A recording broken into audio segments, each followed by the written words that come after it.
Bonjour à toutes, bonjour à tous. Ravi de vous retrouver pour cette nouvelle vidéo. Nous poursuivons sur la thématique de la dépendance affective.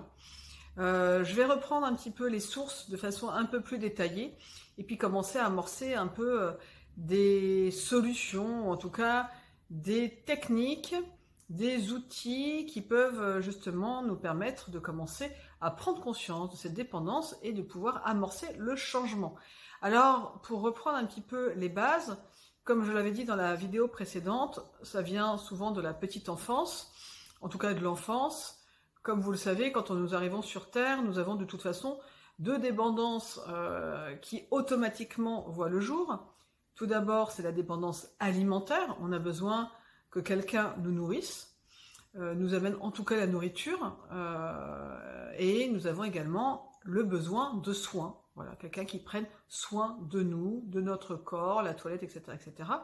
Parce que l'enfant bébé ne peut pas se suffire à lui-même, et il a besoin pendant un certain temps d'être accompagné sur ces deux éléments-là. Donc souvent, c'est la maman qui va occuper cette place-là, mais ça peut être, on va dire, une autre personne qui va en tout cas répondre aux besoins de l'enfant, aussi bien au niveau des soins que de l'alimentation. L'enfant a également un autre besoin, c'est le besoin d'affection.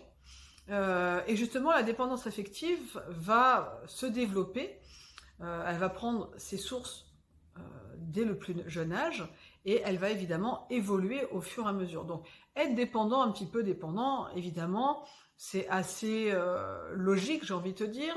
On le retrouve chez beaucoup de personnes. La dépendance affective, c'est quelque chose de beaucoup plus profond et de beaucoup plus visible à l'âge adulte, qui amène vraiment des situations très complexes, surtout au sein des relations amoureuses.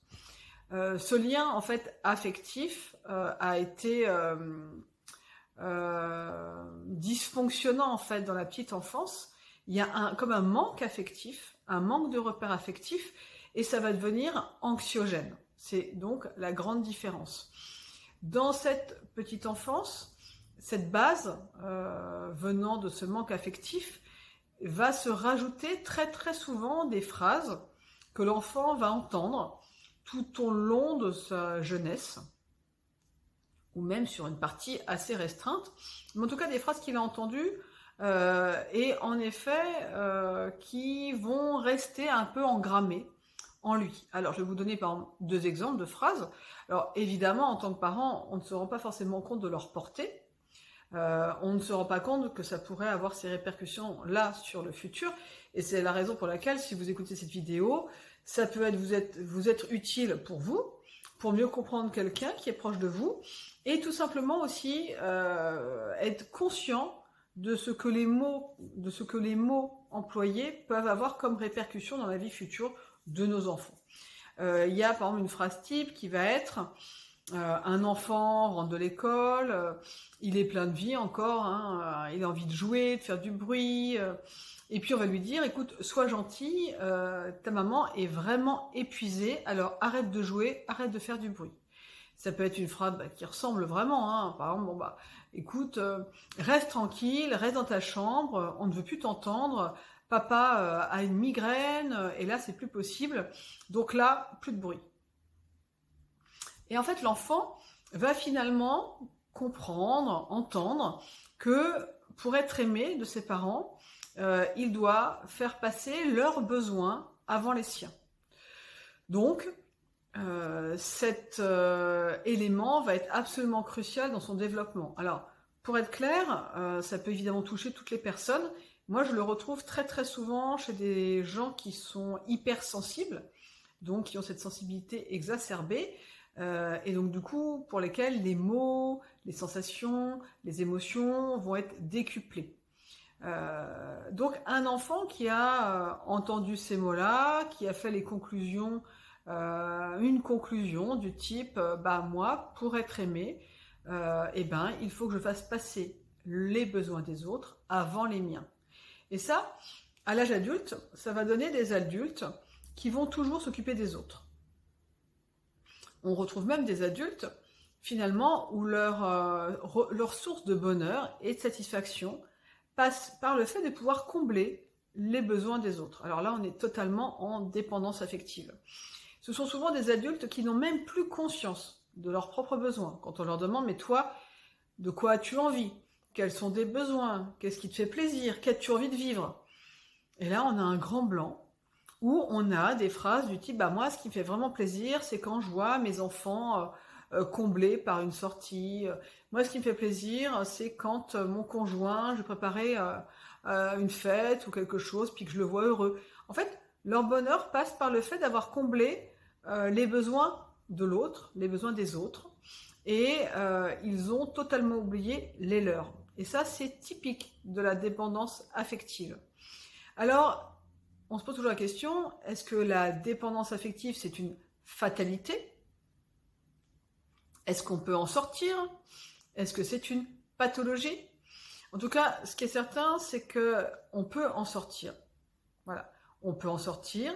La dépendance affective va amener les personnes concernées dans des situations assez complexes et on retrouve, comme je l'avais déjà dit, souvent de grandes difficultés dans les relations amoureuses. C'est comme s'ils avaient toujours besoin d'être comblés, rassurés, par des mots, rassurés par des actes, par des preuves.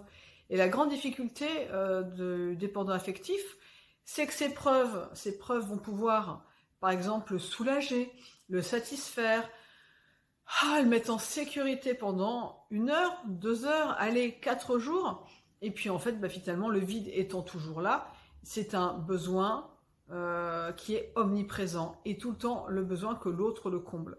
Alors comme je le dis souvent, en amour, l'autre ne nous doit rien, l'autre n'est pas là pour combler nos manques et nos besoins, et c'est la raison pour laquelle il faut vraiment pouvoir se recentrer sur soi, pouvoir combler ses propres besoins et s'aimer soi-même. C'est-à-dire qu'évidemment, quand à ce manque, je donne toujours cette image du puzzle où le dépendant affectif cherche la pièce manquante, mais si la pièce manquante s'en va, vous imaginez la catastrophe, et même quand la pièce manquante est là, il faut sans cesse être rassuré.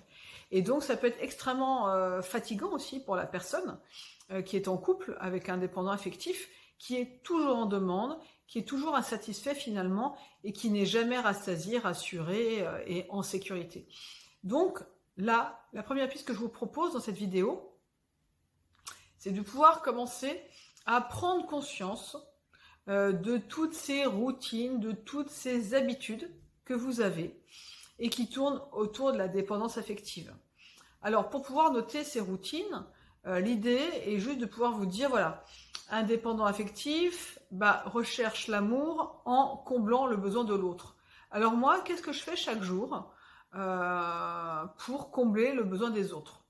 Qu'est-ce que j'ai mis en place? Alors, surtout quand on est parent, ou qu'on a un conjoint, ou quand on s'occupe de ses parents âgés, on peut le voir de façon assez évidente. Et l'idée, c'est de le noter pour pouvoir en prendre conscience.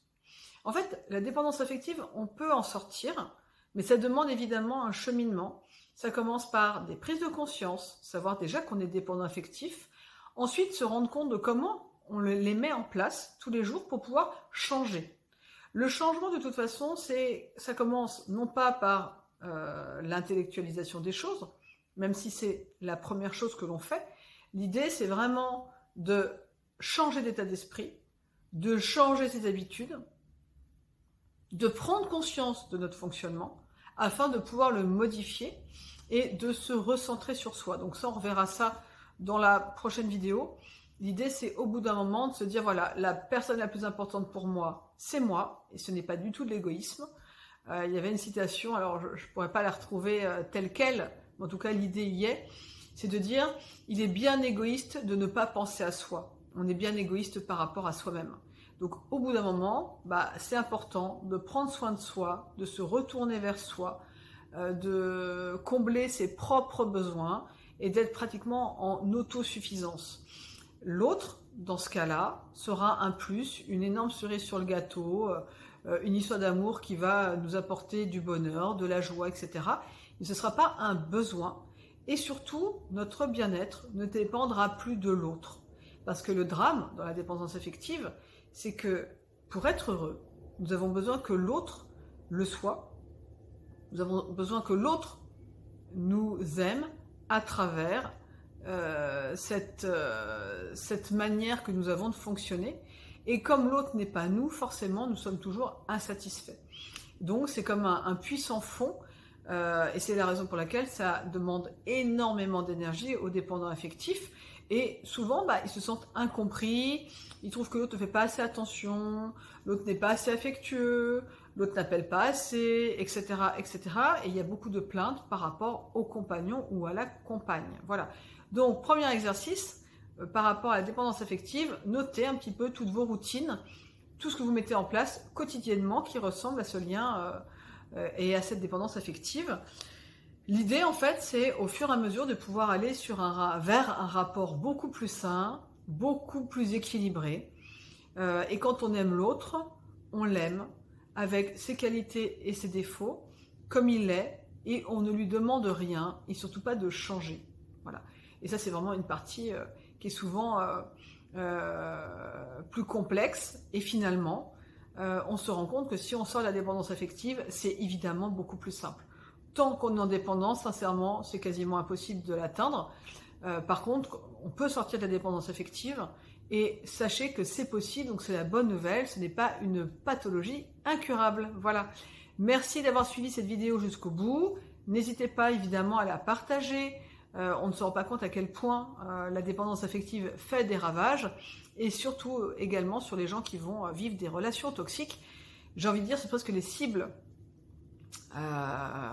phares des personnes toxiques, parce qu'évidemment ils comprennent bien qu'il y a quelque chose à combler et donc c'est vraiment des victimes assez faciles comme les personnes hypersensibles. Donc plus on sort de la dépendance affective, moins on a de chances de pouvoir vivre ce type de relation. Voilà, je vous dis à bientôt, merci encore.